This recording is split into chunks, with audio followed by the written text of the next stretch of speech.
What do you call a rough Italian neighborhood? Spaghetto. You're welcome. Hey, so it's been almost a year since we gave a tour. A tour. Woohoo! So, yeah, so we're going to give one today and show. We have a whole bunch, like, we had, like, I don't even know if we had 50,000 subscribers the last tour, so there's a lot more now. Yes. So we're going to give an updated tour. And a lot more has been done. Exactly. A lot more. We have a lot of new subscribers and a lot of new work has been done in the house. Yeah, so we're going to give a fully updated tour. Yeah. So before we go inside, this is a 24 by 40 home. It was 24 by 40 footprint to begin with. You can see, watch all that progress.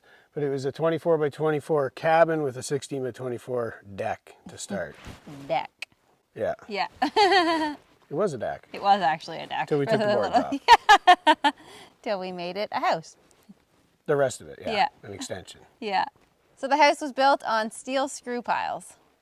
Yeah, it makes it way easier doing it on those because they could just screw in instead of us trying to dig in. This is a lot of rock and stuff to dig in with doing piers, so it was super easy. This little mini excavator comes and just in the ground, set them, and then we level them and put the beams on. You can see all that in time lapse or whatever. Yeah. So the exterior is done in a hemlock shiplap board, which we ordered from a mill. So yeah, and it turned out pretty cool. Yeah, we like it. Letting it age naturally. We like the look of it. So those are the basics of it. We got a deck on the front, that siding, those screw piles, everything. But more than anything, we wanted to show the inside today. So it's going to be an inside tour. Yeah, so let's go see it. All right, so coming in the front door, to the right-hand side here is this 16 by 24 addition we were talking about, that at one point there was a wall here, and that was a deck. We opened it up back in 2019, took the wall out, and created this addition, which is the dining room and living room. We originally had done these walls in a hemlock as well, but we found that it wasn't dried when we bought it and it shrunk, so we tore it all down. Videos for that below or above or somewhere. And then we put up drywall. So it's not finished. The drywall's done, but we have to do all of our trim. That hasn't been done yet. But we're really, really happy with the drywall look rather than the hemlock that was all separating and cracking and stuff. So here, as I said, is the dining room. It's very spacious, big pine cathedral, which we absolutely love. Our patio doors over here that go onto the deck. And heading this way is our living room. So again, lots of space, very open. We're really happy. We put a bunch of windows on the front here, the 3 big windows, so we could see right down the driveway. There's a lot of nice wildlife, and we just want to be able to see down there and get the sun in the morning, which comes in and warms the house as well. So we absolutely love our living room. It's big, it's open. There's tons of natural light in here. We recently did these floors, which we love as well. They're like a gray barn board floor, and I absolutely love them. Over here you have our bear rug. This was actually caught here at Mapleberry Farm. So this is a Mapleberry Farm bear. Pretty cool. It's just, and the white, we love the brightness of the drywall, the white. We just really love that. It makes this room just feel so bright. Up there is our heat pump. So we got that as just a secondary source. The main source of heat is the wood stove. We use that on occasion if we're gonna be gone or gone overnight in the winter, or in the summer, we're gonna use it for air conditioning. And it still needs to be framed in, same with the doors and the windows, but we'll get to all that. It's just one step at a time with us. So behind me here is our back door, and that leads out to our wood pile.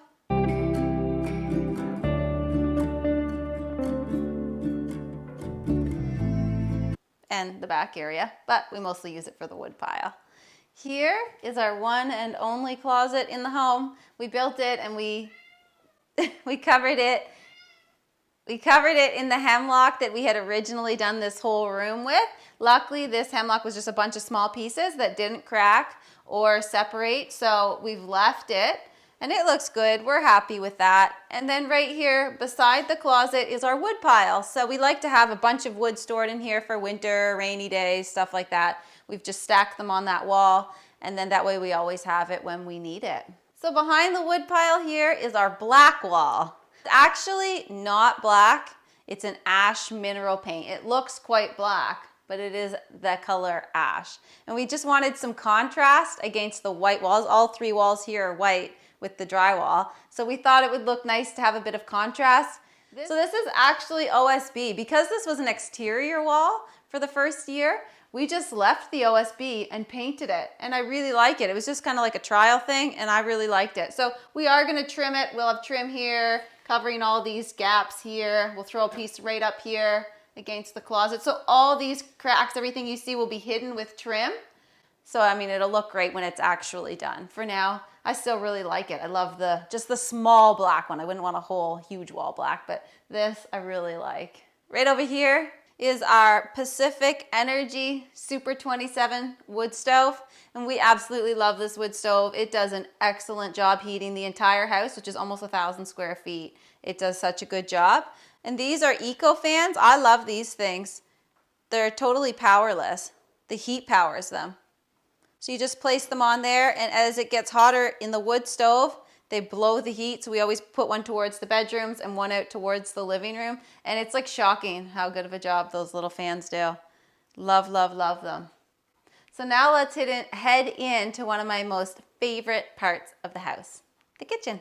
So this is what we have been working on most recently, and I absolutely love it.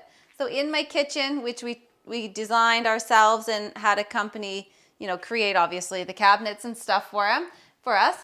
So all the cabinets in here are made out of real wood, and all drawers have a soft close, which is super awesome. I really like that. We designed this kitchen ourselves, and then we had a company in Nova Scotia create all the cabinets for us. I've got a stainless steel double sink, which I absolutely love for doing dishes, and my little pull down faucet. Love that. Over here, we have just a small 24-inch cook stove. So we just bought that recently as well, and I love it. It works great. I didn't want a flat top because I kind of boil over a lot and figure that I'm just going to mark it all up right away. So I wanted the coil top. I know it's kind of like a little older style, but it's really what I wanted for the house, and I absolutely love that. And here we have our big stainless steel fridge. This thing was a major upgrade because before we got this in January, we just had a small 9-cubit solar fridge, which the freezer, you couldn't keep ice cream in it, and that is very important. We could not have ice cream here. So I'm really glad to have this, and there's so much more space. You couldn't really keep hardly anything in the freezer, like a couple things of meat, and then that was it. It was full because it was so little. So this has been a major upgrade for us. We love that. The counters are done in laminate, and they're a marble, like a white marble look. So it's really nice to have all this counter space.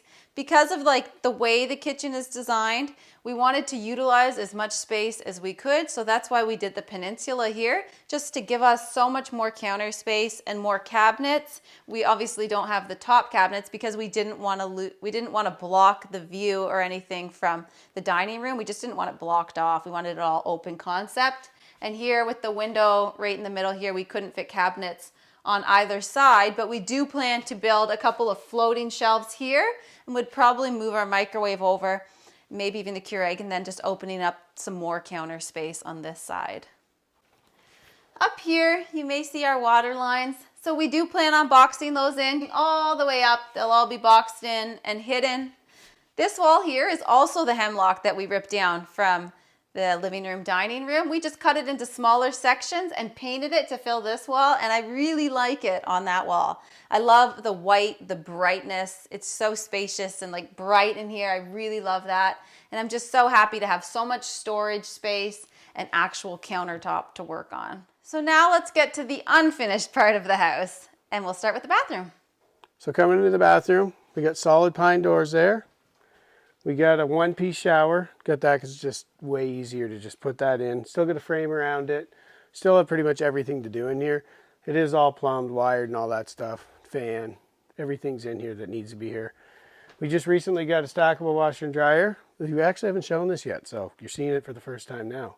This has been a massive upgrade because before the washer was it was like a small little one. It worked good, but it had to be thrown in the tub because something was broke on it. It was like a whole story in itself. So anyways, now we have an actual washer and dryer, which is a massive upgrade. Again, it's not really a whole lot to see in here, but because there's a lot of work left to do, but toilet. And all the walls in the interior are insulated with Roxol insulation. That's to dampen the sound in all the rooms, the bathroom, the bedrooms, they all have it. So we did that all in the interior just to dampen the sound, right? And it's awesome. It's like a huge thing I would recommend in any house. There's nothing worse than hearing somebody scratch their butt in the next room over. And a big window in here, nice big window. We still got to do shelving, all that. Sink there. And right above us is the attic hatch. So that's where we get into the attic, is right in the bathroom here too. And that's pretty much it for the bathroom. This is the master bedroom. So again, there's not a whole lot to see. We got a lot of work to still do in here. This room is 10 by 14. Another window, another big window. The home's all vapor barriered and sealed. That's important up here in Canada. And again, Roxol insulation. We got a wall heater in here. And we still got lots of work to do in here. We have all the laminate boards ready to go for the floor. So we got to get to that soon. So now let's go over to the next room. So in here is the last room / rooms, because there is a divider in it. This is our daughter's bedroom, as you can probably guess. So she's got up here is obviously her toy area. That's why it's full of that. This is done in pine, which is the same as the wall behind the wood stove in the kitchen. Over here in her bedroom is the homeschool area. So this is her little desk. She's got all of her arts and crafts supplies, her Canada map right here, calendar. And again, another wall heater. We have one in each bedroom just for extra heat if we're gone or it's really, really cold at night. Both bedrooms have one of those. And behind me is the divider wall. We separated this when we brought all of our water lines and our hot water heater and filtration system into the home. So we put it in this back half of her bedroom. So we wanted to separate it off from where she's sleeping and working. And we created a playroom / closet. So let's go see it. Again, keep in mind, none of this, like the bedrooms and bathroom, they're not done yet. So we do plan on obviously putting stuff on the walls, the ceilings. This floor here is done in the same floor as the living room and kitchen. But all the walls and stuff still need to be finished. So we will get to that one day. So this is the other side of the wall. Again, the playroom. So it's carpeted floor in here. And then we have all of her books and her toys. Our dressers is mine and her dresser, and then this closet here with her and my clothing. And behind it is our water tank. Over behind here is the hot water heater, and down there is our water filtration system. So everything is out of the way. Nobody ever goes back there. So her play area is up here, and all that stuff's back there. And I have a bunch of storage and stuff back there as well. So it really just separated the room nicely and made a nice little storage play closet area. Again, walls aren't done in here, so that's another thing to be done. It'll probably stay carpet though, because it just makes it a little more cozy for a playroom, having a carpeted floor. At some point, we do plan on blocking that off so you don't even see it up there. Probably when we do the walls, we will build something to kind of hide all of that. So when you look up, it just looks like a wall instead of pipes. So do you like your playroom? Mm-hmm. Yeah. Jesus. And that room. Yeah, in your bedroom. Yep. They're both great. Especially my top bunk. Yeah, that's awesome. So that's our tour of the house. Yeah, I hope you enjoyed seeing where we live, how we live, and everything that we've built and created here. It's come through a ton of stages since we've been here. From living in the small part. No. From living in the camper. Right. From living in the camper. We lived in a camper for 9 months. From living in the camper to living in the smaller part, and then to living in the extension, which is like the insulation, and then doing the hemlock, living without water, all kinds of things, right? Yeah, it's all shared on our process. channel, Yes. so you can see all of that, the whole process, from living in the trailer right through all those different stages. You can also check out quicker time-lapse videos. You want to see that? You can see whichever way you want to see it. But we're super happy how it's all turned out. It's been 3 years now since we started this process, and we're just thrilled. Like he said, we were in a camper for like 9 months. We were without any running water or power for a couple years. We just got power at the end of last year. So it's been a process, and the house has gone through so many stages of just seeing insulation on the walls to seeing plywood on the walls to now seeing boards and drywall and an actual kitchen. It's pretty amazing. So we're really happy. Yeah. And this all began because military career got cut short. So due to health That was reasons. a massive setback. Yeah, released medically from the Army. And that's why we're doing what we're doing. That's the whole Yes. why to even begin with. So our whole story, that's a whole really. other thing, but Yeah. we kind of, you can see that all through our channel. Yeah. But that's why we're here to begin with. That was why we came. To start over and make sure that we could take care of our family. So Yeah. And we've done a pretty good job, Yeah. I'd say. Yeah. So thanks for checking out the tour. Yeah, I hope you enjoyed it. See you in ya. the next one. See you later.